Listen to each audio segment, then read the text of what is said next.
Ben Konyalıyım. Buraya yük getirdim Konya'dan. Ama hava aşırı derecede soğuk dün.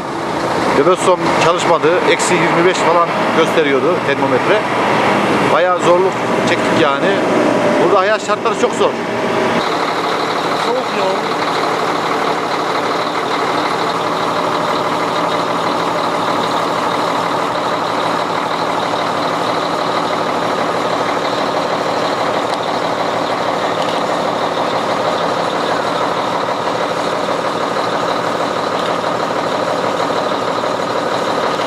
Mazot filtresinden mazotunda perişan bir haldayız ya. Mazot filtresi dondu. Tabii donmuş arabalar çalışmıyor.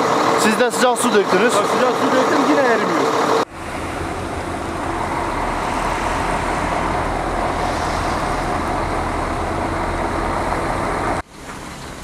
Verdik değil mi? Şu anda aracınız mı dondu? Onunla uğraşıyorsunuz. Evet dondu. Şimdi biraz ısıtacağız. Havasını alacağız filtrelerde doldu.